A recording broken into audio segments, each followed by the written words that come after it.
क्यों तुम बोझ बन गए हो इन क्रिश्चियन कंट्रीज पे आके? अगर तुम्हें इस्लाम से इतना कुछ था तो जाते वहां पे अजाने सुनो, सऊदी अरबिया जा बलाग चुको, इत्थे क्यों खजल होने लगे हो? वो मरन लगे किश्तियां च, उन्होंने दुबई भेजो, उत्थे भेजो, ओमान मस्कत भेजो, उन्होंने स्पेन क्यों कहते हो जाओ, इटली जाओ, स्पेन जाना, इटली जाना, क्रिश्चियन कंट्रीज चीमा सब ये।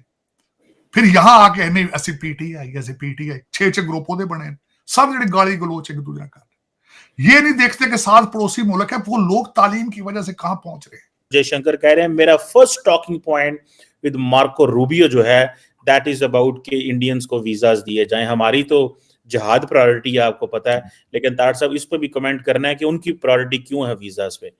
आज जो आप बात कर रहे थे चीमा साहब कि डॉक्टर जयशंकर साहब की पहली प्रायोरिटी होगी कि वो किस तरीके से अपने H1B वीजे को किस तरह नंबर्स उनके कैप खत्म कराते हैं। आपके कंट्री के अंदर कितने लोग क्वालिफाई करते होंगे H1B वीजे पे अमेरिका आने के लिए? है कोई? नहीं। खुद अपने क्रेडेंशियल्स, अपने डॉक्यूमेंट भेज के जॉब लेकर अमेरिकन एम्बेसी में इंटरव्यू दे के आके अमेरिका आने की सलाहियत कितने लोग रखते होंगे? कभी किसी ने सोचा ये? क्रिटिसाइज बस, नहीं जी, नहीं नहीं जी, नहीं। और डायरेक्शन जी सारी की सारी मेरा मुझे ये पता है, मुर्शद पाक की कैबिनेट देखें, सारी की सारी अमेरिकन और ब्रिटिश थी चीमा साहब। ਉਹਦੇ किन्ने सन ऐसे दाड़ियां वाले जेडे तहज्जुद गुजार सन, कितने थे उनमें? सारे आज भी दोबारा अगर वजीर आज़म बना, आप देख लेंगे, गोगियां नचणगियां, फिर दोबारा गोगियां हर्षा करेंगी उत्थे, फिर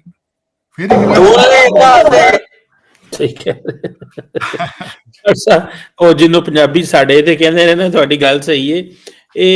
हम तो तारड़ साहब H1B1 पे आते ही नहीं है हमारी। तो आज उन्होंने कहा है कि मार्को रूबियो को, मैंने पहली बात करनी है कि इंडियंस को H1B दो, इंडियंस को H1B।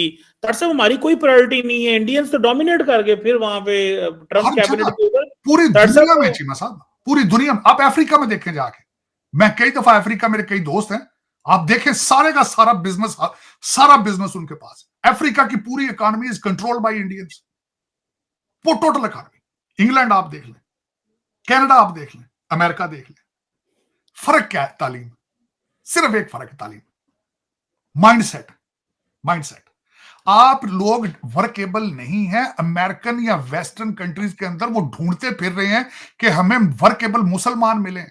आपका एजेंडा क्या है? या मुसलमान हो जो, या थोड़ा सी घाटा ला देंगे, तौड़ ला देंगे। सही बात, तारड़ साहब सही, बिल्कुल सही कह रहे हैं। ये पता नहीं अजीब माइंडसेट है। खुद अच्छा मुसलमान बनने की कोशिश नहीं करनी, खुद इस्लाम को समझने की कोशिश नहीं करनी। तौबा, सही कह रहे हैं सब अपनी नसीब अपने चीमा साहब, फिर की हो सकता है। तारड़ साहब मुझे तो, हम यहाँ पे तो लोगों की कांपे टांग रही हैं कि पता नहीं क्या होना है, ट्रम्प साहब आ रहे हैं। सुने तारड़ साहब, वो कांपे टांगने को भी सुना इनविटेशन दिया गया था अमेरिका का, वो खबर आई नहीं है, लेकिन वो किसी ने, हमारे पंजाबी में कहते हैं शुरशरी छोड़ी है, कोई ये शुरशरी छोड़ी है, लेकिन पता नहीं वो आ रहे हैं बिलावल साहब अमेरिका के। नहीं, मैंने सुना है कि आ रहे हैं। मुझे उसकी वजह ये है कि मुझे वॉशिंगटन डीसी से कुछ दोस्तों ने बताया कि ही इज कमिंग। अब पता नहीं, और जिस तरह चैटर उड़ा रहे हैं पीटीआई के बच्चे कि इसने $1 मिलियन दे के ली है, इसने वो किया है, वो किया। हालांकि ना ये नहीं पता कि उसके नाने की बहुत बड़ी लेगेसी है। उसकी माँ हार्वर्ड ग्रेजुएट थी, हार्वर्ड की यूनियन की सदर थी, और फिर उसके बाद, हाँ, और उसके बाद जो है कि वो Bilawal Bhutto is a very good speaker himself.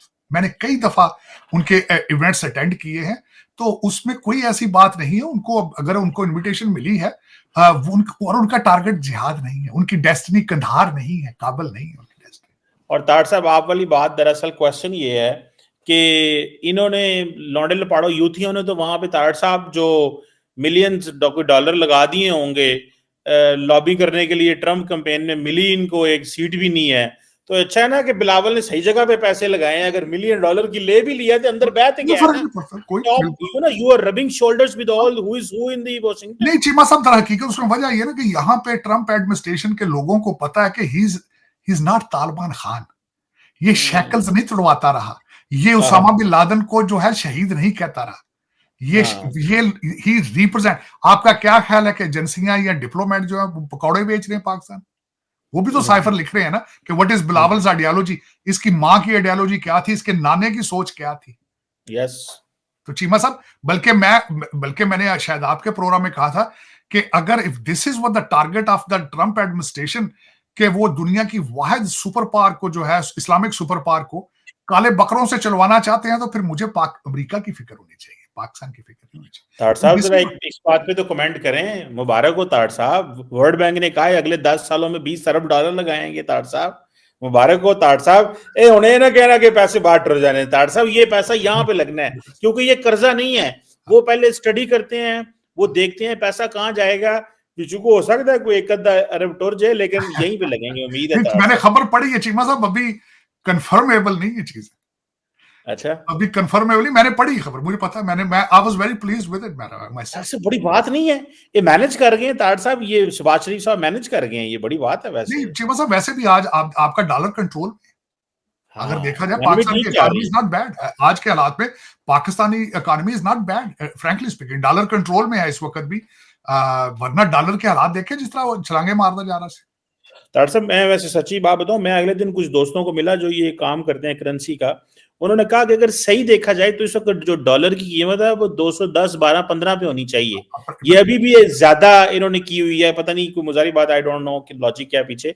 लेकिन बहरहाल उम्मीद है कि चीजें बेहतर हो सकती हैं ताड़ साहब, उम्मीद है चीजें बेहतर हो सकती हैं। चीमा साहब देखिए, पाकिस्तान अगर पाकिस्तान नहीं तो कुछ भी नहीं चीमा साहब, हम लोग तो पाकिस्तान नहीं तो कुछ हमारी तो देखिए, हमारी तो मैं हमेशा मादरे मिलत, हमारी माँ है पाकिस्तान, हमेशा दुआ गो पाकिस्तान के।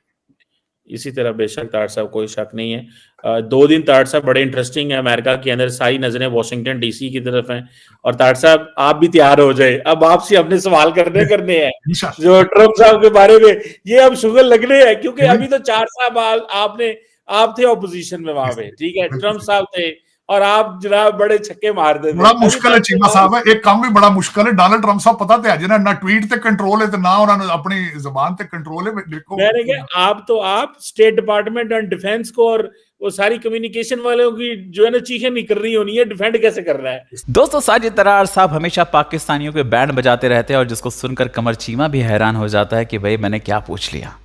अभी जैसे इन्होंने पूछा कि भाई भारत को देखो किस तरह से वो अमेरिका कितने करीब है, तो साजिद तरार साहब ने कहा भाई तुम करीब नहीं हो, तुम जिहाद के करीब हो।